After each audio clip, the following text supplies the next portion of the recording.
ஒரு போதும் விலகிடா, ஒரு நாளும் கைவிடார். ஒரு போதும் விலகிடா, ஒரு நாளும் கைவிடா. ஆமென். கர்த்தர் நல்லவர். இந்த ஒரு பரிசுத்த ஓய்வு நாளிலும் உண்மையாக எங்களுடைய அருமையான பிள்ளைகள் கர்த்தரை பாடி துதித்து ஆராதிக்கிறது எவ்வளவு ஒரு ஆசீர்வாதமான ஒரு காரியம். ஏனென்றால் இன்றைக்கு உலகத்தின் நாள் கிடைக்கின்ற சந்தோஷத்துக்காகவும் அந்த உலகத்திலே கிடைக்கின்ற காரியங்களுக்காகவும் இன்றைக்கு வாலிபர்கள் சிறுவர்கள் அதிக முக்கியத்துவம் கொடுக்கிற இந்த காலகட்டத்திலே நம்முடைய இரட்சகராம் மீட்பராம் இயேசு கிறிஸ்துவுடைய அந்த இரட்சிப்பையும் அவருடைய மீட்பையும் குறித்து அவரை துதித்து பாடி அவரை ஆராதிப்பது என்பது இந்த உலகத்திலே எல்லாவற்றை பார்க்கிலும் ஒரு ஆசீர்வாதமான ஒரு நாளாக ஒரு நிகழ்வாக இருக்கும். ஆமென். அப்படிப்பட்ட ஒரு அழகான தேவனுக்காக தங்களுடைய தாளந்துகளை பயன்படுத்துகிற பிள்ளைகளை கர்த்தர் எங்களுக்கு எங்களுடைய சபைக்கு கொடுத்திருக்கிறபடினாலே ஆண்டவரை நாங்கள் இன்னும் அதிகமாக ஆராதிக்க வேண்டும். ஆமென். ஏனென்றால் அவர்கள்தான் எங்களுடைய எதிர்காலம், எங்களுடைய சபையினுடைய தலைவர்கள். ஆக இவர்கள் கர்த்தருக்குள்ளே பலனாய் நிற்பது தான் ஒரு சபைக்கு ஆசீர்வாதமாக இருக்கும். ஆண்டவருக்கு எல்லா கன மகிமையும் அவர் ஒருவருக்கே உரித்தானது. ஏனென்றால் நாங்கள் அவராலே சிருஷ்டிக்கப்பட்டு அவருக்கென்று வாழ்கிறவர்கள். இந்த நாளிலும் உங்களோடு இதோடைய செய்தியை உங்களுக்கு பகிர்ந்து கொள்வதை குறித்து நான் ஆண்டவருக்குள்ளே மகிழ்ச்சி அடைகிறேன். எவ்வளவு காலங்கள் மிகவும் பயங்கரமாக இருந்தாலும், அழிவின் நாட்களிலே நாங்கள் நின்று கொண்டிருந்தாலும் எங்களுக்கு ஒரு நம்பிக்கை இருக்கிறது. எங்களுடைய ஆண்டவர் எல்லா சூழ்நிலையிலும் எல்லா நேரங்களிலும் எங்களோடு கூட இருக்கிறார். ஆமென். இந்த செய்திக்கு போக முன்பதாக ஒரு சிறிய ஒரு காரியத்தை உங்களோடு பேசிட்டு விட்டு நான் போகலாம். என்னோட கையில் ஒரு ஆப்பிள் இருக்கு. பொதுவாக இந்த ஆப்பிளை குறித்து எங்களுக்கு நிறைய காரியங்கள் தெரிந்திருக்கும். நாங்கள் அதிகமாக நிறைய பேர் சாப்பிடுவோம், சில பேருக்கு விருப்பம் இல்லாமல் இருக்கும், எதுவாக இருக்கட்டும். ஆனால் ஒரு காலத்தில் நாங்கள் சிறுவர்களாக இருக்கிற நாட்களில் ஆப்பிளை காண்பது மிக அரிதான ஒரு காரியம். ஏன்னா யாராவது எங்களுடைய கிராமத்திலிருந்து எங்களோட பட்டணத்திலிருந்து கொழும்புக்கு போனால், எங்களோட தலைநகரம், அங்கே போனால் அவங்கள்ட்ட எதிர்பார்க்குற ஒரே ஒரு காரியம் ஆப்பிள். ஏன்னா அதுதான் அங்கே என்ன ஊரில் கிடைக்காது. ஆப்பிள் வேண்டி வந்தால் சிலது ஒரு ஆப்பிளை வெட்டி பல பேருக்கு பங்கிடுவோம். 10-20 பேர் ஒரு ஆப்பிளை வெட்டி சாப்பிட்றது. அந்த ஒரு சின்ன ஒரு ஸ்லைஸ் கிடைச்சா அது ஏதோ பெரிய ஒரு என்ன விலை மதிக்க முடியாத ஒரு காரியம் கிடைத்தது போல் அனுபவித்த நாட்கள். இந்த நாட்டுக்கு வந்தோடனே இன்றைக்கி ஆப்பிள் ஒரு சர்வசாதாரணமாக எங்களுக்கு போயிட்டு.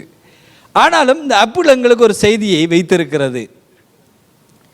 இந்த ஆப்பிளை பொதுவாக நாங்கள் பல மாதிரி வெட்டி நாங்கள் சாப்பிட்ருப்போம், அப்படி முழுசாக சாப்பிடுவோம். ஆனால் இந்த ஆப்பிளில் நான் இங்கே ஒரு சமயம் மட்டக்களப்பிலே ஒரு சிறுவர்களுக்கு ஒரு செய்தியை பகிர்ந்து கொள்ளுகிற போது இந்த ஆப்பிளை வைத்து ஒரு செய்தியை நான் ஆயத்தப்படுத்தி இருந்தேன். அப்போது நான் முதலாக அந்த ஆப்பிளை குறித்து ஒரு தம்பிக்கிட்ட கேட்டபோது அவன் சொன்னான், வாழ்க்கையில் முதல் தடவையாக நான் ஆப்பிளை என்னை கையினாலே பிடித்து பார்க்கிறேன் என்று சொன்னான். என்ற ஒரு கிராமப்புறத்தில் இருந்து அந்த ஒரு இதான், அது மிகவும் பின்தங்கிய கிராமம். அங்கே ஆப்பிள் என்றா என்னென்னு தெரியாது அந்த பிள்ளைக்கு. ஃபோட்டோவில் பார்த்துருக்கிறேன், அதை புக்கில் படிச்சிருக்கிறேன். ஆனால் ஃபர்ஸ்ட் டைமாக நான் ஆப்பிள் என்ற கையில் பிடிக்கிறேன் அப்படி அண்ணான்னு சொன்னான். அப்படியான ஜனங்களும் இருக்கிற நாட்களில் இந்த ஆப்பிள் வெளியிலே இது வேறு கலர்களில் இருக்குது, வேறு விதமான தோற்றங்களில் இருக்குது. ஆனால் இந்த ஆப்பிளில் வெளியில் பார்க்கும்போது ஒரு விதமாகவும் உள்ளே பார்க்கும்போது இன்னொரு விதமாகவும் இருக்கும். அதிகமாக நாங்கள் வெட்டினால் அதை சாப்பிட்டு முடிச்சிருவோம், அதை குறித்து பார்க்குறது இல்லை. ஆனால் இந்த ஆப்பிளை எப்போதும் நீங்கள் சரி பாதியாக வெட்டும்போது உள்ளுக்குள்ளே ஒரு காட்சியை நீங்கள் பார்க்கலாம், அல்ல ஒரு தோற்றத்தை உருவத்தை பார்க்கலாம். யாராவது எப்பயாவது பார்த்துருக்குறீங்களா? அப்பளுக்குள்ள ஒரு ஷேப் இருக்கு, உள்ள வெட்டுனா ஹார்ட் ஷேப். அது வெளி தோற்றத்தில், உள் நடுவில் ஒரு ஷேப் இருக்கு. எப்பயாவது பார்த்துருக்குறீங்களா? அதிகமாக நாங்கள் அதை யோசிக்கிறதும் இல்லை, பார்க்குறதும் இல்லை. ஆகவே நான் ஃபஸ்ட் டைம் அதை வெட்டி காண்பித்த போது பிள்ளைகளும் ஆச்சரியப்பட்டார்கள். அப்போ நான் இன்றைக்கு அதை கொஞ்சம் செஞ்சு காட்ட போகிறேன். ஏன்னா இந்த செய்திக்கு அது பிரயோசனமாக இருக்கும். நாங்கள் இப்போ கட் பண்ணும்போது இந்த உள் சைட் உள்ளுக்குள்ளே பார்த்தீங்கன்னு சொன்னால் ஒரு வியூ இருக்கும், ஒரு அழகான ஒரு வியூ இருக்கும். அது ஒரு ஸ்டார் மாதிரி அல்லது ஃப்ளவர் மாதிரி இருக்கும். பாருங்க, ஒரு சாதாரணமான ஒரு ஆப்பிள், இந்த ஆப்பிளுக்குள்ள ஒரு டிசைனை வச்சிருக்கு. இப்போ இந்த ஆப்பிளை உருவாக்கினவர் எவ்வளவு ஒரு ஆழமாக சிந்தித்து, இந்த ஒரு சாதாரணமான ஒரு பழம் நாங்கள் சாப்பிட்டு போட்டு வீசுகிற ஒரு காரியம், இதையே இவ்வளவு நுணுக்கமாக பாருங்கள். அதுக்கு பாதுகாப்பு கொடுத்து, அதுக்குள்ளே தான் அதனுடைய விதைகள் இருக்கிறது. அது பாதுகாப்பாக இருக்க வேண்டும் என்பதற்காக அதுக்கு ஒரு பாதுகாப்பை கொடுத்து, அதுக்கு அழகான ஒரு ஷேப்பை கொடுத்து உருவாக்கப்பட்டிருக்கிறது. ஆகவே இது தற்செயலாக உருவானது, ஏதோ தானாக வந்ததுன்னு நாங்கள் நினைச்சு விட முடியாது.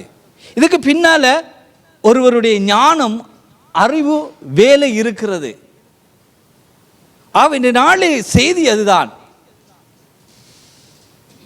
எங்களை உருவாக்கின, எங்களை படைத்த கடவுள் யார் என்பதை நாங்கள் சிந்தித்து பார்க்க வேண்டும்.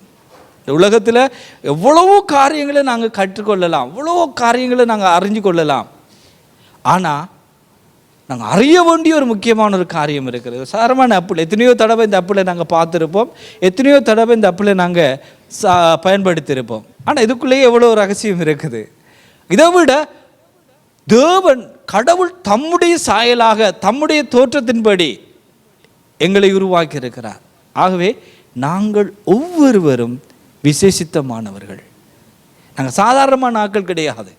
ஆனால் மற்றவர்கள் எங்களை பார்க்கின்ற போது, எங்களுடைய வெளியான தோற்றத்தை பார்க்கும்போது எங்களுக்கு ஒரு மதிப்பு கொடுப்பாங்க. இது இப்படித்தான், இதுக்கு இதுதான் பெருமதி. ஆனால் எங்களுடைய உள்ளான வாழ்க்கைக்குள்ள, எங்களுக்கு உள்ளுக்குள்ள இருக்கிற காரியத்தில் நிறைய காரியங்கள் இருக்கிறது, நிறைய காரியங்களை நாங்கள் பார்க்க வேண்டி இருக்கிறது.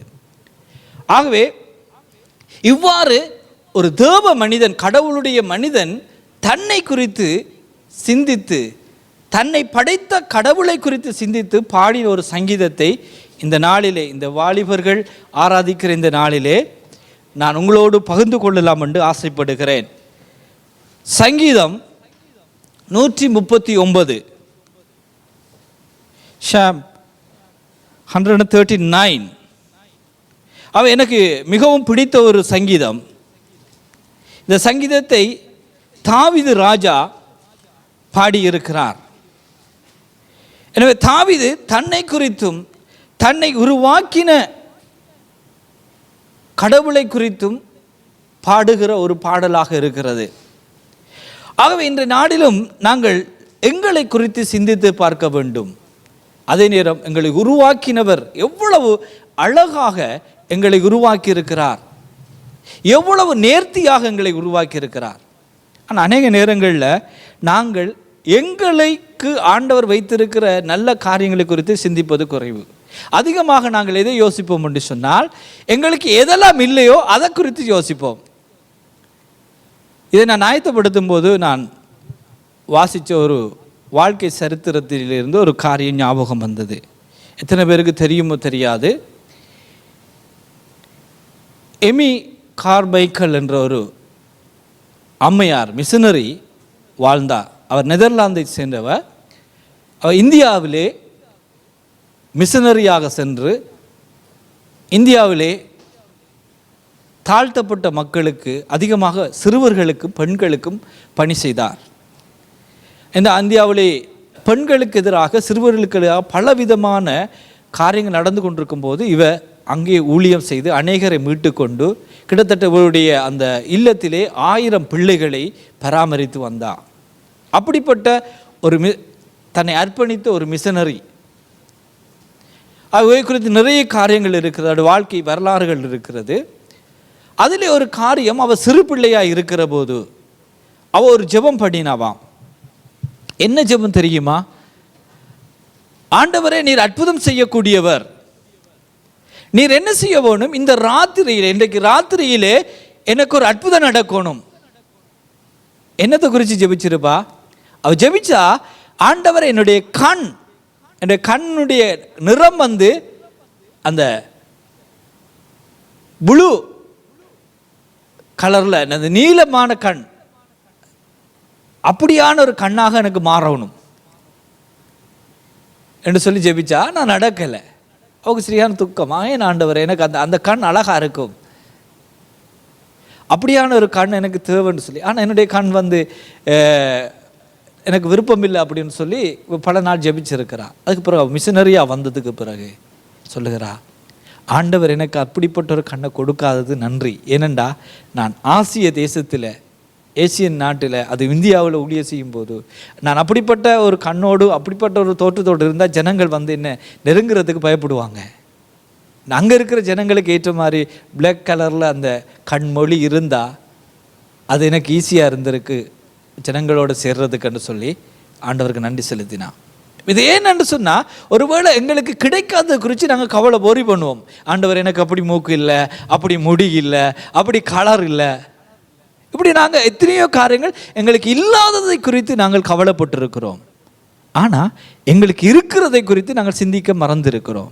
ஆனால் வேதம் சொல்லு, இந்த சங்கீதத்தை வாசிக்கும் போது தாவீது தேவன் தன்னை எவ்வாறு உருவாக்கி இருக்கிறார், தன்னை எவ்வாறு நேசிக்கிறார் என்பதை குறித்து சங்கீதத்திலே பாடுகிற போது இதில் முதல் 6 வசனங்கள் 12 வசனங்களை நாங்கள் வாசிக்கின்ற போது 1 to 12 வரைக்கும் நாங்கள் வாசிக்கிற போது அந்த பகுதியிலே ஒவ்வொரு வசனமாக நாங்கள் வாசிக்க போறதில்லை. இதில் எங்கே சொல்லப்பட்டிருக்கிற செய்தி என்னவென்று சொன்னால், எங்களுடைய தேவன், எங்களுடைய ஆண்டவர், God omnipresent, சர்வ வியாபி. omnipresent என்றா அவர் ஒரே நேரத்தில் at a time எல்லா இடத்திலையும் அவர் இருக்கக்கூடியவர். அவர் இருக்க முடியாத ஒரு இடம் கிடையாது. அதுதான் நாங்கள் அவருடைய பிரசன்ஸ் சொல்லுகிறோம். நாங்கள் எந்த இடத்துல இருந்து ஆராதித்தாலும், நாங்கள் வீட்டில் ஆராதித்தால் என்ன, நாங்கள் ஆலயத்திலே ஆராதித்தால் என்ன, ஒரு பொது வெளியிலே ஆராதித்தால் என்ன, God அங்கே இருக்கிறார். அவருடைய பிரசன்னம் இருக்கிறது. அப்போ ஒரு மனிதன் முதலாவது உணர்ந்து கொள்ள வேண்டிய காரியம் என்னவென்று சொன்னால், என்னை படைத்த ஆண்டவர் எப்படிப்பட்டவர் என்பதை அறிந்து கொள்ள வேண்டும். இதிலே கடவுளை குறித்து நிறைய காரியங்கள் சொல்லுகிறார். கடவுள் சர்வ ஞானம் உள்ளவர், அவருடைய நாலேஜ் என்ற ஒரு சாதாரண ஒரு ஆப்பிளை உருவாக்கும் போதே எவ்வளவு யோசித்திருக்கிறார்.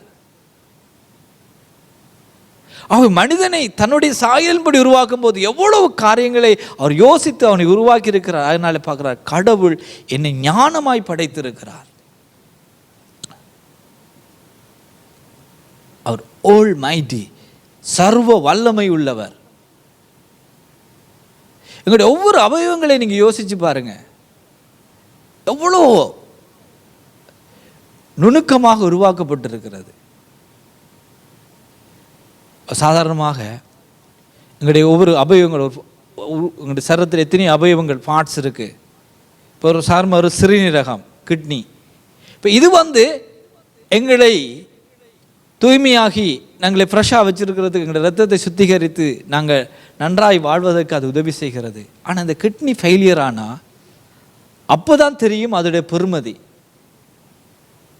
எத்தனை மனிதர்கள் இன்றைக்கு இந்த கிட்னி ப்ராப்ளம்னால சகல் பண்ணுறாங்க.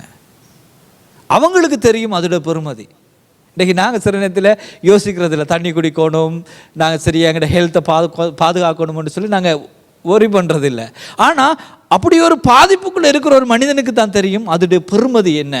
எனக்கு நன்றாக தெரியும், ஒருவர் தன்னுடைய சகோதரனுக்கு 2 சிறுநீரக கிட்னியும் ஃபெயிலியர் ஆன போது அவருடைய மூத்த சகோதரன் சொன்னார், என்னுடைய ஒரு கிட்னியை நான் அவருக்கு டொனேட் பண்ணி அவரை அவர் அந்த மரணத்திலேருந்து பாதுகாக்கணும்னு சொல்லி தன்னுடைய சொந்த கிட்னியை அவருக்கு ட்ரான்ஸ்ஃபர் பண்ணி அவர் எப்படியாவது பாதுகாக்கணும்னு முயற்சி செய்தார், பல லட்சங்கள் செலவழித்து. ஆனாலும் கடைசியில் தன்னுடைய சகோதரனை அவரால் பாதுகாக்க முடியாமல் போயிட்டு. அப்போ தான் சொல்கிறார், நான் எவ்வளோ பிரயாசம் செஞ்சேன், ஆனாலும் என்னால் அதை செய்ய முடியாமல் போயிட்டு.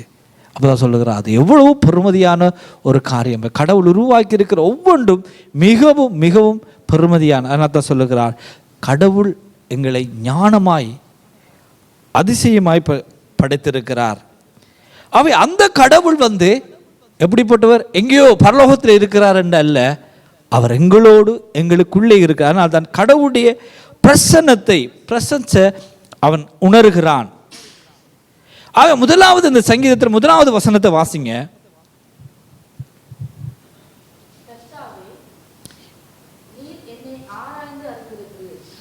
இங்கே அழகாக சொல்லுகிறான், ஆண்டவரே நீர் என்னை ஆராய்ந்து அறிந்திருக்கிறீர்.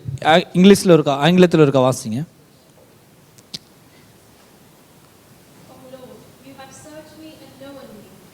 அவன் என்ன சொல்றான், நீ என்ன சர்ச் பண்ணிருக்கிறீர், என்னை அறிந்திருக்கிறீர். அதாவது எங்களை சர்ச் பண்ணுறதுன்றது இப்போ எப்படி ஒரு ஸ்கேனரில் வச்சா எங்களுடைய சரீரத்தில் என்னென்ன பார்ட்ஸ் நல்லா இருக்குது, எது கெட்டு போயிட்டு சொல்லி நாங்கள் ஸ்கேன் பண்ணி அறிஞ்சு கொள்ளலாம். இந்த ஸ்கேனர் கண்டுபிடிக்க முன்பதாக அப்படி ஒரு காரியமே இல்லாத காலத்தில் தாவீது சொல்லுகிறான், ஆண்டவர் என்னை ஸ்கேன் பண்ணுறார், எந்த இடத்துல நான் சரியாக இருக்கிறேன், எந்த இடத்துல நான் தவறாக இருக்கிறேன்றதை ஆண்டவர் பார்க்கும்போதே என்னை ஸ்கேன் பண்ணிடுவார். சில நேரத்தில் சிலர் பாருங்க, உடனே பார்த்தோன்னே சொல்லுவார், இவர் இப்படிப்பட்டால், எப்படித்தான் அறிகிறாங்களும் தெரியாது, டக்கடி ஸ்கேன் பண்ணிடுவாங்க. அவங்களோட தோட்டத்தை வச்சு இவருடைய கேரக்டர் இப்படித்தான் இருக்கும். எங்களால் சில காரியங்களை கணிக்க முடியுமானா, எங்களை படைத்த கடவுளுக்கு எவ்வளோ ஈஸி எங்களை அடையாளம் காண்றதுக்கு. ஒருவேளை எங்களுடைய பேரண்ட்ஸுக்கு எங்களை தெரியாமல் இருக்கலாம், எங்களோட ஃப்ரெண்ட்ஸுக்கு எங்களை தெரியாமல் இருக்கலாம். எங்களுக்கு எது பிடிக்கும் எது பிடிக்காதுன்றதை கூட மற்றவர்களால் புரிஞ்சு கொள்வது கஷ்டம். வெனேரி நாளில் கூட டைட்டஸ் மயிறு கேட்குற நேரம் என்ன உங்களோட கலர் என்னகள் அவர் ப்ளூ சொன்னார், திரும்ப மாட்டிட்டார், இல்லை ஆரஞ்ச் தான் எனக்கு பிடிக்கும். அப்போ எங்களால் எங்கட பிள்ளைகளை கூட நாங்கள் சரியாக சொல்லலாது, ஒரு நேரத்துக்கு அவங்களுக்கு ஒரு கலர் பிடிக்கும். அப்போ நாங்கள் சொல்லலாது, அவர் ப்ளூ சொன்னதுனால அவருக்கு ப்ளூ தான் பிடிக்குமெண்டு நாங்கள் முடிவெடுக்க இயலாது. சம்டைம் அது மாறக்கூடியது. ஆனால் கடவுள் எங்களை சர்ச் பண்ணுறார், நான் யார். அப்போ நீங்கள் யாரென்று உங்களுக்கு தெரிகிறதை விட கடவுளுக்கு தெரியும். அதனால தான் சொல்லுகிறார், என்னை அறிந்திருக்கிறீர். அடுத்து சொல்லுங்க, 4வது வசனத்தை வாசிங்க, இங்கிலீஷ். ஓகே.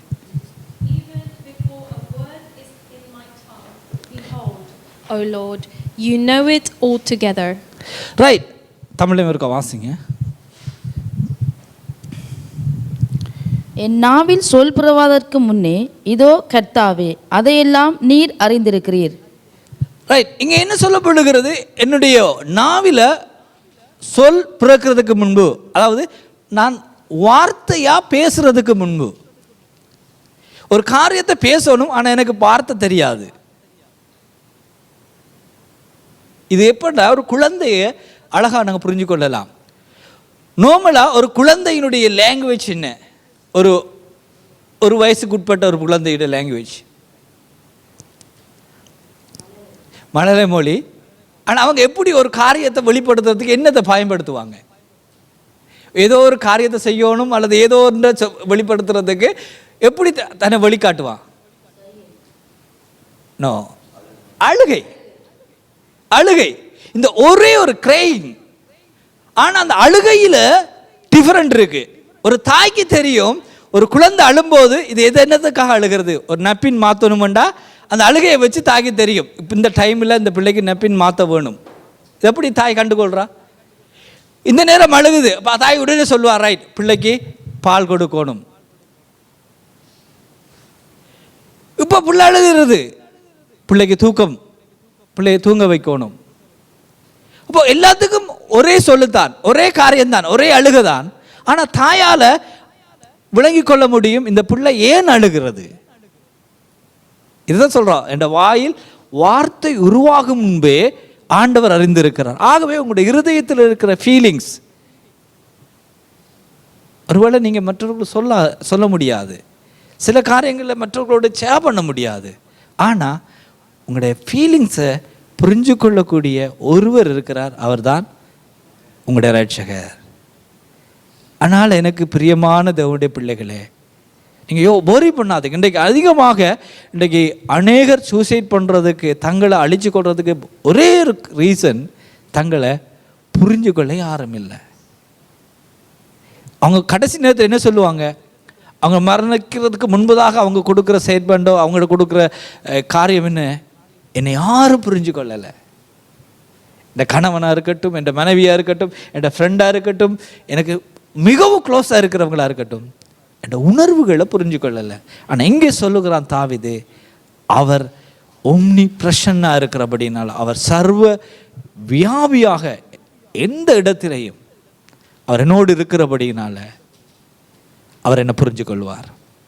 நீங்கள் சந்தோஷமாக இருந்தாலும் அவருக்கு தெரியும், நீங்கள் துக்கமாக இருந்தாலும் அவருக்கு தெரியும், நீங்கள் கவலையாக இருந்தாலும் அவருக்கு தெரியும். அவை ஒவ்வொரு ஃபீலிங்ஸையும் அவரால் புரிஞ்சு கொள்ள முடியும். ஒவ்வொரு தேவையையும் அவரால் புரிஞ்சு கொள்ள முடியும். ஒவ்வொரு விருப்பத்தையும் அவரால் நிறைவேற்ற முடியும். அதனால தான் சொல்லுகிறான், என்னுடைய நாவில் சொல் பிறப்பதற்கு முன்பே நீர் என்னை அறிந்திருக்கிறீர். ஆமேன். அதனால் உங்களை யாரால் அண்டர்ஸ்டாண்ட் பண்ண முடியும்? உங்களோட பேரண்ட்ஸால் முடியாது, உங்களோட ஃப்ரெண்ட்ஸால் முடியாது, நீங்கள் இவர் என்ன புரிஞ்சு கொள்வார்னு நினைக்கிறீங்க, அவங்களால முடியாது. ஆனால் உங்களை தூரத்தில் இருந்தே உங்களை அறிஞ்சு கொள்ளக்கூடிய ஒருவர் உங்களுக்குள்ளே இருக்கிறார். வேதம் சொல்லுகிறது, அவர் உங்களோடு கூட இருக்கிறார். அதான் பரிசுத்த ஆவியானவர், ஹோலி ஸ்பிரிட். நாங்கள் பாடினோம், அவர் பரிசுத்த ஆவியானவர் ஹோலி ஸ்பிரிட்டா எங்களுடைய இருதயத்துக்குள்ளே வாசம் பண்ணுறார். அப்போ நீங்கள் என்ன சிந்திக்கிறீங்க, நீங்கள் என்ன சொல்ல வாரீங்கன்றதை அவரால் புரிஞ்சு கொள்ள முடியும். வார்த்தை முக்கியம் இல்லை, ஆண்டவருக்கு உங்களோட உணர்வுகளை அவரால் புரிஞ்சு கொள்ள முடியும். அதே நேரம் நாங்கள் எங்கே இருந்தாலும் அவர் எங்களோடு கூட இருக்கிறார். ஒருவேளை நாங்கள் தூர இடத்தில் இருக்கலாம், எங்களோட குடும்பத்தோடு இருக்கலாம், தனிமையாக இருக்கலாம், வேலை செய்யலாம், படிக்கலாம், எந்த இடத்தில் இருந்தாலும் அவருடைய பிரசன்ஸ் அங்கே இருக்கிறது. தாவீது இதை ஏன் சொல்லுகிறான் என்று சொன்னால், தாவீதை ஆண்டவர் தெரிவு செய்யும் போது அவன் வீட்டில் இருக்கல, காட்டில் ஆடுகளை மேய்த்து கொண்டு ஆடுகளோடு காட்டிலே அவன் வாழ்ந்து கொண்டிருக்கும் போது ஆண்டவர் அவனை தெரிந்து கொண்டார். சங்கீதம் 2 சாமுவேல் 7ஆம் அதிகாரம் 8ஆம் 9ஆம் வசனங்களை வாசிப்போம். 2 Samuel 7:8-9.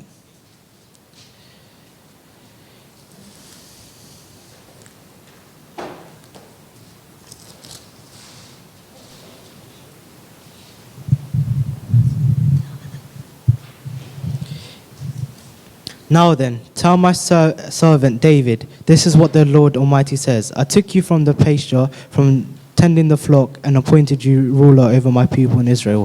I have been with you wherever you've gone, and I have cut off all your enemies from before you. Now I will make your name great, like the names of the greatest men on earth. Amen.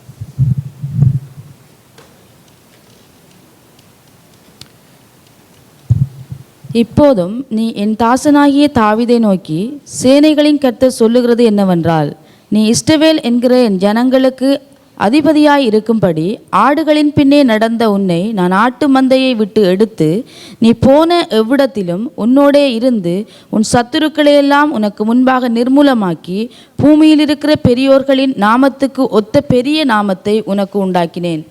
ஆமென். இங்கே என்ன சொல்லுகிறார்? நீ ஆடுகள் பின்னே திரியும் போது நான் உன்னை கண்டேன். சமயத்தில் பீப்புள் எப்போ எங்களை ஐடென்டி பண்ணுவாங்கன்னு சொன்னால், நாங்கள் ஒரு நல்ல ஒரு பொசிஷனில் இருக்கணும், அப்போ தான் மற்றவர்கள் மதிப்பாங்க எங்களை. இப்போ நாங்கள் ஒரு நல்ல ஒரு ஜாப்பில் இருக்கிறோம்னு சொன்னால் அப்போ தான் எல்லோரும் எங்களை தேடி வருவாங்க. நாங்கள் ஒரு ஜாப் இல்லாமல் வீட்டில் வெட்டியாக இருக்கிறோம்னு சொன்னால் யாருமே கணக்கெடுக்க மாட்டோம், ஒரு வேஸ்ட் அப்படின்னு சொல்லுவாங்க. ஆனால் நல்ல ஜாப் கிடைச்சிட்டு நாங்கள் நல்ல பொசிஷனில் இருக்கேன்னா எல்லோரும் தேடி வருவாங்க. யாரும் எங்களை மதிக்காதவங்களை கூட அந்த இடத்துக்கு தேடி வருவாங்க. ஆனால் நாங்கள் ஆராதிக்கிற ஆண்டவர் நாங்கள் யூஸ்லெஸ்ஸாக இருக்கும்போது தான் எங்களை தேடி வருவார். யாருக்கும் நாங்கள் பிரயோசனம் இல்லை, ஆடுகளை மேய்ச்சி கொண்டிருந்து யாருக்கும் தெரியாமல் ஒரு மறைமுகமான வாழ்க்கை வாழ்ந்து கொண்டிருந்த தாவீதை தாண்ட சொல்லுகிறார், இஸ்ரவேலை ஆளும்படிக்காக ராஜாவாக நான் தெரிந்து கொண்டேன். அதுதான் எங்களுடைய ஆண்டவர். அதனால நாங்கள் எந்த நிலையில் இருக்கிறோம், எந்த சூழ்நிலையில் இருக்கிறோம் என்பதை குறித்து நாங்கள் கவலைப்பட வேண்டிய அவசியம் இல்லை. ஆண்டவருக்கு எங்களுடைய தகுதி முக்கியம் இல்லை. அதாவது நான் ஏழையாக இருக்கலாம், பணக்காரனாக இருக்கலாம், நான் படிச்சிருக்கலாம், படிக்காமல் இருக்கலாம், இது ஆண்டவருக்கு ஒரு பிரச்சனை கிடையாது. ஆண்டவருக்கு தேவை ஹார்ட், இந்த இருதயம் அவரை தேடணும். இன்றைக்கு அருமையான பிள்ளைகள் ஆண்டவரை தேடும்படிக்காக இந்த சூழ்நிலைகளை தங்களை ஒப்பு கொடுத்து இதுக்காக ஆயத்தப்பட்டு எத்தனையோ ப்ராக்டிஸ் பண்ணி எவ்வளோ காரியங்களை செய்து நீங்கள் செய்கிறீங்க. இதுதான் அந்த இருதயம். தாவீது ஆடுகளை மேய்ச்சி கொண்டிருக்கும் போது தான் இந்த பாடல்களை பாடுவான். அதனால்தான் ஆண்டவர் அவனை அரண்மனைக்கு கொண்டு வந்தார். ஆகவே நீங்கள் இருக்கிற இடத்தை குறித்து ஓரி பண்ணாதீங்க, உங்களுடைய சூழ்நிலையை குறித்து ஓரி பண்ணாதீங்க. ஆனால் நீங்கள் ஒரே ஒரு காரியத்துக்கு ஆண்டுங்க, நீங்கள் இருக்கிற அந்த சூழ்நிலைக்குள்ளே அவர் உங்களிடத்தில் கடந்து வருவார். ஆமென். நீங்கள் எப்படிப்பட்ட சூழ்நிலையில் இருந்தாலும் அந்த இடத்திலே அவர் உங்களுக்கு உதவி செய்ய அவர் வல்லவராக இருக்கிறார். ரெண்டாவது காரியம், முதலாவது நாங்கள் பார்த்தோம், அவர் ஓம்னி பிரசன்ஸ், அவர் சர்வ வியாபியாய் எங்களோடு கூட எல்லா சூழ்நிலைகளிலும் இருக்கிறார். எங்களுடைய உணர்வுகளை புரிஞ்சு கொள்கிறார், எங்களுடைய நிலைகளை புரிஞ்சு கொள்கிறார். ரெண்டாவது காரியம், அவர் எங்களை ஆச்சரியமாக உருவாக்கி இருக்கிறார், அற்புதமாக எங்களை உருவாக்கி இருக்கிறார். 13, 14 வசனங்களை வாசிப்போம். சங்கீதம் சாம் 139 13 to 14. நீர் உள்ளிந்திரியங்களை கை கொண்டிருக்கிறீர், என் தாயின் கற்பத்தில் என்னை காப்பாற்றினீர். நான் பிரமிக்கத்தக்க அதிசயமாய் உண்டாக்கப்பட்டபடியால் உம்மை துதிப்பேன். உமது கிரியைகள் அதிசயமானவைகள், அது என் ஆத்துமாவுக்கு நன்றாய் தெரியும். நான் ஒளிப்பிடத்திலே உண்டாக்கப்பட்டு பூமியின் தாழ்விடங்களிலே விசித்திர வினோதமாய் உருவாக்கப்பட்ட போதோ என் எலும்புகள் உமக்கு மறைவாய் இருக்கவில்லை. என் கருவை உம்முடைய கண்கள் கண்டது. என் அவயவங்களில் ஒன்றாயிலும் இல்லாத போதே அவைகள் அனைத்தும் அவைகள் உருவேற்படும் நாட்களும் உமது புஸ்தகத்தில் எழுதியிருக்கிறது. ஆமென். For you created my inmost being, you knit me together in my mother's womb. I praise you because I am fearfully and wonderfully made. Your works are wonderful, I know that full well. ஆமென். ஆண்டவர் மிகவும் அற்புதமாக, wonderful, அற்புதமாக என்னை உருவாக்கி இருக்கிறார். ஏன்னா அங்கே சொல்லப்படுகிறது 16வது வசனத்தில், எங்களுடைய ஒவ்வொரு உறுப்பும், எங்களுடைய ஒவ்வொரு அவயவமும் அவருடைய புக்கில், ஜீவ புத்தகத்தில் எழுதப்பட்டிருக்கிறது. என்னுடைய முடி, என்னுடைய ஸ்கின், ஒவ்வொன்றும் அவர் எல்லாம் அந்த அந்த மேனுஃபேக்சரிங் செய்யும்போது அந்த கைடன்ஸ் படி தான் செய்திருக்கிறாராம். எப்படி அற்புதமாக சொல்லுகிறான். அப்போ எதுவுமே மிஸ்டேக்காக நடக்க போகிறதில்லை. ஆண்டவர் அவ்வளோ அற்புதமாக எங்களை உருவாக்கி இருக்கிறார். அவருடைய அற்புதமான ஒரு செயலாக நாங்கள் இருக்கிறோம். அதனால தான் ஒரு மனிதன் தன்னை முதலாவது அறிந்து கொள்ள வேண்டும். நான் யாரு? அதனால நீ இயேசு சொன்னார், உன்னை போல உன் பிறனை நேசி. நீ எப்படி உன்னுடைய செல்ஃபை நேசிக்கிறையோ, உன்னை நீ நேசிக்கிறையோ, அப்போ தான் நீ மற்றவனை நேசிக்க முடியும். என்னையே எனக்கு நேசிக்க முடியாட்டி நான் மற்றவனை நேசிக்க முடியாது. இதான் ஆண்டவருடைய போதனை. ஆக முதலாவது எங்களை நேசிக்கணும். ஆண்டவர் எங்களுக்கு தந்திருக்கிற காரியங்களுக்கு நன்றி செலுத்த வேணும். அதனால தான் எத்தனை பேருக்கு தெரியும், ஆஸ்திரேலியாவுக்கு பக்கத்தில் இருக்கிற சில தீவுகள், ஐலண்ட்ஸ் இருக்குது. அது பப்புவா நியூகினி என்கிற தீவுகள், கேள்விப்பட்டிருக்கீங்களா? இப்போ இந்த தீவுகளில் அதிகமாக மனுஷர்களை பிடித்து சாப்பிடக்கூடிய அந்த மிகவும் பயங்கரமான மனிதர்கள் இருப்பார்கள். ஆதிவாசிகள், அதாவது பூர்வீகமான மனிதர்கள். இவர்கள் வெளி உலகமே தெரியாமல் அந்த ஐலண்டு சொன்னால் ஒரு சின்ன சின்ன தீவு, குட்டி குட்டி தீவுகள். அப்படியான இந்த ஐலண்டுக்குள்ளே அமெரிக்கா தேசத்திலிருந்து 2 மிஷனரிகள், ஹஸ்பண்ட் அண்ட் ஒய்ஃப், இங்கே கடந்து போனார்கள் அவர்களுக்கு ஆண்டவரை பற்றி சொல்லும்படிக்காக. அங்கே போனபோது இவர்கள் அவர்களை கொலை செய்து அவரை சாப்பிடும்படிக்காக எத்தனையோ தடவைகள் முயற்சி செய்தார்கள். ஆகவே எப்படியாவது ஆண்டவரை பற்றி அவர்களுக்கு சொல்ல வேண்டும் என்று சொல்லி இவர்கள் பல நாட்கள் பிரயாசப்பட்டு அவர்கள் அவருடைய மொழியை முதலாவது படித்தார்கள். அவருடைய லாங்குவேஜை படித்து அவங்க முதலாவது செய்த காரியம் என்ன தெரியுமா? ஆதியாகமம் முதல் 11 அதிகாரத்தையும் அவர்கள் என்ன செய்தார்கள்? அவர்களுடைய மொழிகளிலே மொழிபெயர்த்து ஒரு டெக்ஸ்ட் புக்காக அவருடைய கையில் கொடுத்து அவர்களுக்கு அதை வாசித்து புரிஞ்சு கொள்ள முதலாவது உதவி செஞ்சாங்க. ஏன்னு தெரினா அவர்கள் மனுஷனாக மாறணுமெண்டா நீ அனிமல்ஸ் மாதிரி இல்லை, நீ அதை விட விசேஷித்தமானவன், உன்னை ஒருவர் உருவாக்கி இருக்கிறார், அவருக்கு நீ ஸ்பெஷல் அப்படின்னு சொல்லி அறியணுமெண்டா God is my creator என்றதை ஏற்றுக்கொள்ளணும். அவர் என்னை உருவாக்கினார் என்றதை அறிந்து கொண்டாலே ஒரு மனிதன் கடவுளுக்கு பயப்படுவான். ஆனால் இன்றைக்கு என்ன தெரியுமா? இன்றைக்கு நவீன விஞ்ஞானம் நவீன அறிவியல் சொல்லுகிறது கடவுள் எல்லாம் உருவாக்கலை, நாங்கள் என்ன செய்கிறோம்? குரங்கிலிருந்து வந்தோம், அல்லது நாங்கள் என்ன செய்கிறோம்? பரிணாமம் அடைஞ்சிட்டோம், கொஞ்சம் கொஞ்சமாக நாங்கள் மாறி வந்துட்டோம் அப்படி என்று சொல்லி நம்புறதால இன்றைக்கு கடவுளை ஒரு பக்கம் தள்ளி வச்சிட்டோம். அதனால தான் இன்றைக்கு கடவுளை தேடாத மனுஷர்கள் வந்திருக்கிறாங்க. ஆனால் வேதம் எங்களுக்கு தெளிவாக சொல்லுகிறது அவர் எங்களை உருவாக்கியிருக்கிறார். நான் ஆரம்பத்தில் சொன்ன மாதிரி அந்த சாதாரணமான ஒரு ஆப்பிள் அதையே எவ்வளோ க்ரியேட்டிவாக உருவாக்க முடியுமானா நாங்கள்லாம் இவ்வளோ அழகாக இருக்கிறோம்னு சொன்னால் கடவுளுடைய கிரியேட்டிவ் மைண்ட் எவ்வளோ அழகானதுன்றதை நாங்கள் ரசிக்கணும். அதனால தான் அவர் எங்களை அதிசயமாக எங்களை உருவாக்கியிருக்கிறார். கடைசியாக 3வது காரியம், தேவனுக்கு ஏற்ற தாழ்வு கிடையாது. அவர் எங்களை இருக்கிற நிலையிலே எங்களை புரிந்து கொள்ளக்கூடியவர். 23ஆம் 24வது வசனம் 23-24 நாங்கள் வாசித்து பார்க்கும்போது நாங்கள் என்ன செய்ய வேணும்? கடவுள் சர்வ வியாபியாக இருக்கிறார், அவர் எங்களை அதிசயமாய் உருவாக்கி இருக்கிறார். இன்றைக்கு நான் என்ன செய்ய வேணும்? என்னுடைய பிரதி உத்தரம் எப்படி இருக்க வேணும்? எப்படி நான் அவருக்கு ரெஸ்பாண்ட் பண்ண வேணும்ன்றதை குறித்து அவன் சொல்லுகிறான். வாசிங்க. Search me, God, and know my heart. Test me and know my anxious thoughts.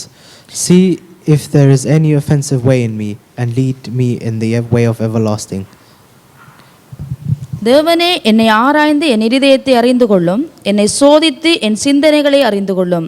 வேதனை உண்டாக்கும் வழி என்னிடத்தில் உண்டோ என்று பார்த்து நித்திய வழியிலே என்னை நடத்தும்.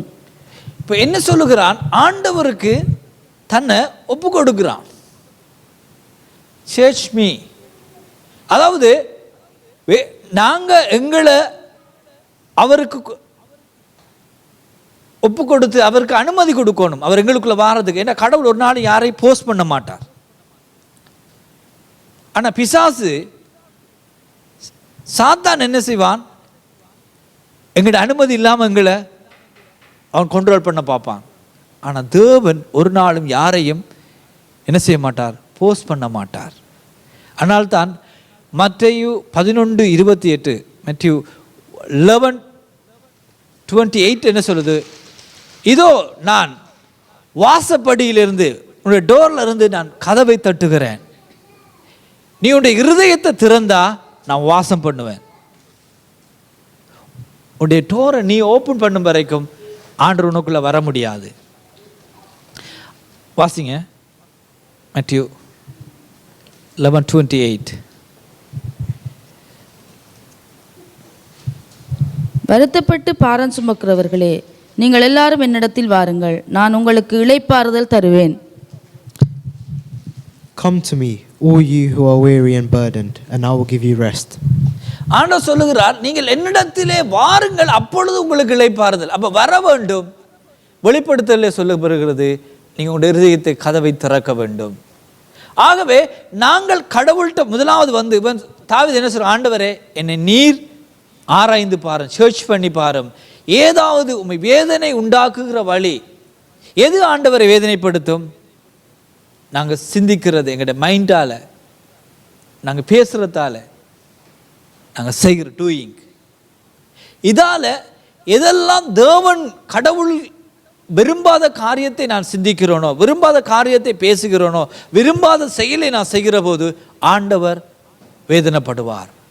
அதுதான் பாவம். சின்னென்றால் இதுதான். தேவனுக்கு விருப்பம் இல்லாதவைகளை நான் செய்கின்ற போது அவர் வேதனைப்படுவார். ஆனால் அவன் என்ன சொல்லுகிறார்? ஆண்டவரை, உம்மை வேதனைப்படுத்தாமல் வாழ்றதுக்கு எனக்கு உதவி செய்யுங்க.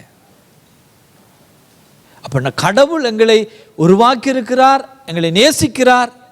அதனால தான் தம்முடைய குமாரனா இயேசு கிறிஸ்துவை இந்த உலகத்துக்கு அனுப்பினார். அவர் எங்களை நேசிக்கிறபடினால அவருக்கு ஏற்ற ஒரு வாழ்க்கை வாழ்வது தான் ஆண்டவர் என்னிடத்திலும் உன்னிடத்திலும் எதிர்பார்க்கிறது. அவை எங்களை அழகாக படைச்சிருக்கிறார்.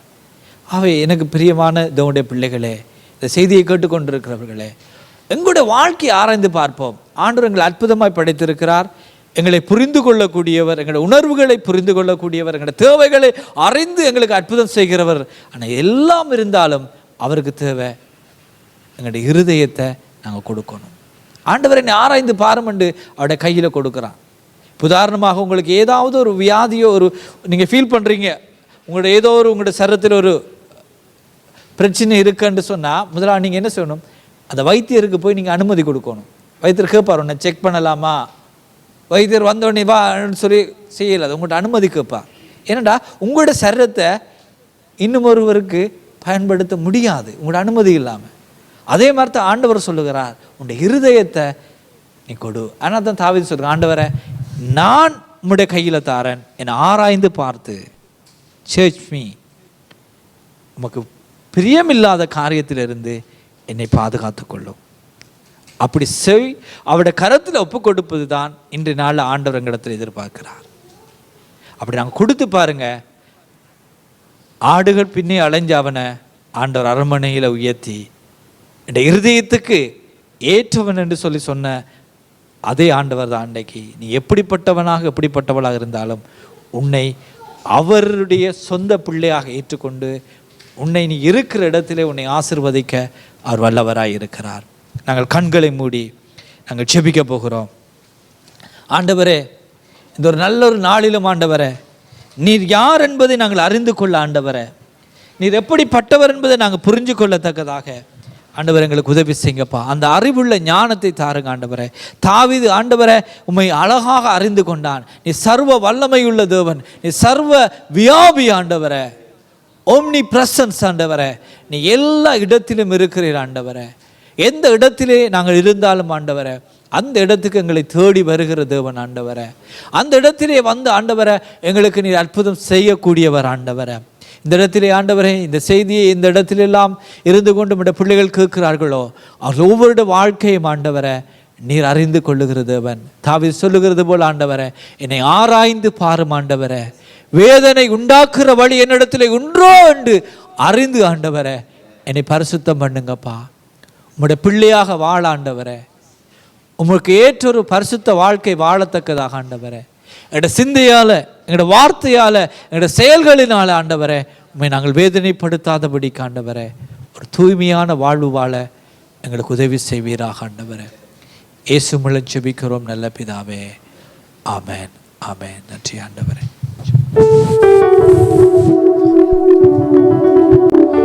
நாங்கள் எல்லாரும் ஒரு விசை எழுப்பி நின்று அவருக்கு நன்றி சொல்லுவோம்.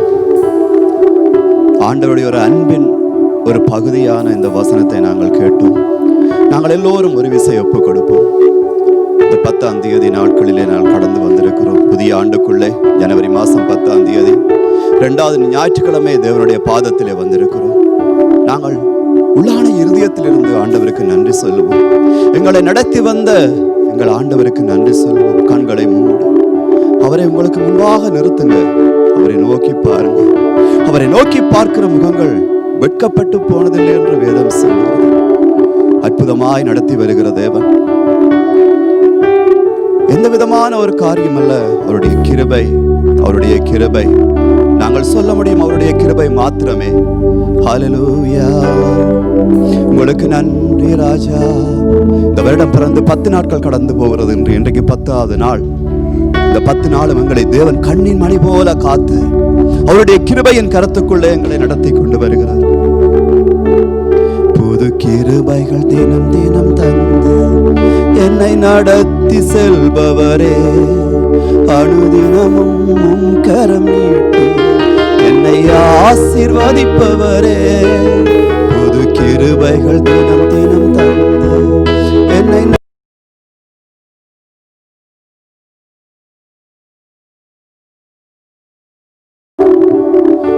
நாங்கள் எல்லாரும் ஒரு விசை எழுப்பி நின்று அவருக்கு நன்றி சொல்லுவோம்.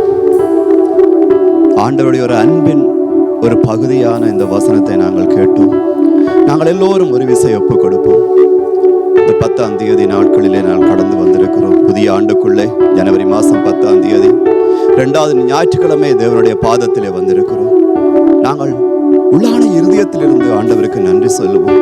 எங்களை நடத்தி வந்த எங்கள் ஆண்டவருக்கு நன்றி சொல்லுவோம். கண்களை மூடு, அவரை உங்களுக்கு முன்பாக நிறுத்துங்க. அவரை நோக்கி பாருங்க. அவரை நோக்கி பார்க்கிற முகங்கள் வெட்கப்பட்டு போனதில்லை என்று வேதம் சொல்கிறது. அற்புதமாய் நடத்தி வருகிற தேவன், எந்த விதமான ஒரு காரியம் அல்ல, அவருடைய கிருபை, அவருடைய கிருபை. நாங்கள் சொல்ல முடியும் அவருடைய கிருபை மாத்திரமே. ஹல்லேலூயா, உங்களுக்கு நன்றி ராஜா. இந்த வருடம் பிறந்து 10 நாட்கள் கடந்து போகிறது. இன்றைக்கு 10வது நாள். இந்த 10 நாளும் எங்களை தேவன் கண்ணின் மணி போல காத்து அவருடைய கிருபையின் கரத்துக்குள்ளே எங்களை நடத்தி கொண்டு வருகிறார். புது கிருபைகள் தினம் தினம் தந்து என்னை நடத்தி செல்பவரே, அனுதினமும் உம் கரம் நீட்டி என்னை ஆசீர்வதிப்பவரே, புது கிருபைகள் தினம் தினம் தந்து என்னை நடத்தி செல்பவரே, அனுதினமும் உம் கரம் நீட்டி என்னை ஆசீர்வதிப்பவரே. இயேசுவே, உம்மை சொந்தமாக கொண்டலின் வாக்கியமே, இதை விடவும் மேலான மேன்மை வேறொன்றும் இல்லையே. இயேசுவே, உம்மை சொந்தமாக கொண்டலின் வாக்கியமே, இதை விடவும் பெரிதான மேன்மை வேறொன்றும் இல்லையே.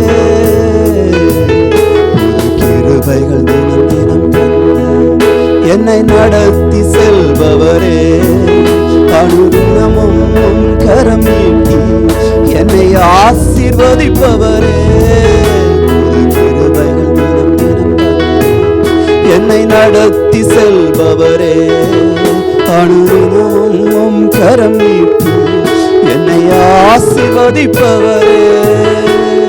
ஆண்டவரே, நன்றி ராஜா. நன்றியோடு உம்மை ஸ்தோத்திரிக்கிறோம். கரங்களை வானத்துக்கு மேலாக நீட்டி ஆண்டவர், இந்த நாட்களுக்காக நாங்கள் நன்றி என்று சொல்லுவோம். இந்த பரிசுத்த ஓய்வு நாளுக்காக நாங்கள் நன்றி என்று சொல்லுவோம். இந்த நாள் வார்த்தைகளுக்காக நாங்கள் நன்றி என்று சொல்லுவோம். தாவீது சொல்லுகிறான், தேவனே, இது எனக்கு மிகுந்த ஆச்சரியமா இருக்கிறது. நீர் என்னை நடத்தி வருகிற பாதை எனக்கு மிகுந்த ஆச்சரியமா இருக்கிறது என்று 139 வசனம் சொல்லப்படுகிறது.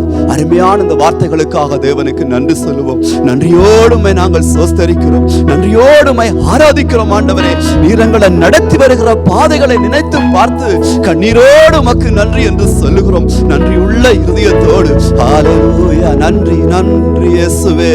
நன்றியோடு உம்மை ஸ்தோத்திரிக்கிறோம். நன்றியோடு உம்மை துதிக்கிறோம். அப்பா, நீர் நல்லவர், நீர் போதுமானவர். உம்முடைய கிருபை அவ்வளவு பெரிதா இருப்பதற்காக இருதயத்தில் உமக்கு நன்றி என்று சொல்லுகிறோம்.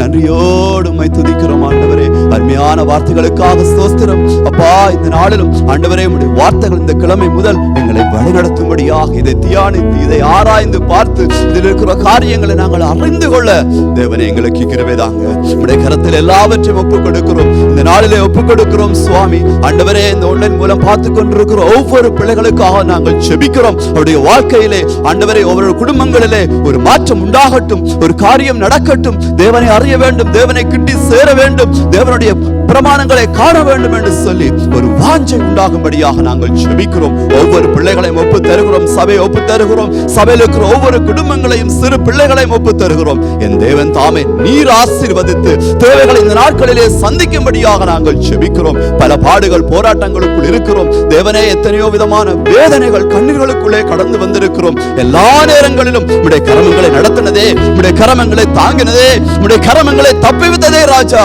எல்லாவற்றுக்காக உமக்கு நன்றி என்று சொல்லுகிறோம். உம்முடைய கரத்தில் எல்லாவற்றையும் ஒப்பு கொடுக்கிறோம். ஆண்டவரே, ஒவ்வொரு நாளும் எங்களை உம்முடைய கண்ணின் மணி போல காத்து காத்து தகப்பன் தன் பிள்ளையை சுமக்கிற வண்ணமா எங்களை சுமக்கிறீர். உமக்கு நன்றி அப்பா. நன்றியோடு நாங்கள் சோஸ்தரிக்கிறோம். நன்றியோடு உம்மை ஆராதிக்கிறோம் சுவாமி.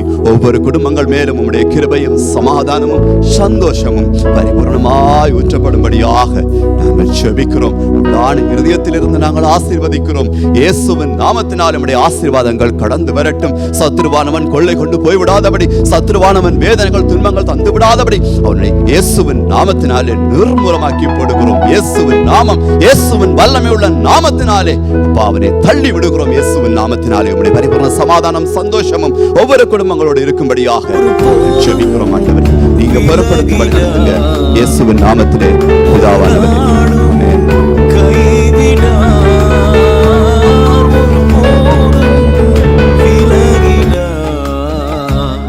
ஒரு நாளும் கைவிடா வழிகாட்டும் தெய்வம் உண்டு. விழியற்ற என் வாழ்விலே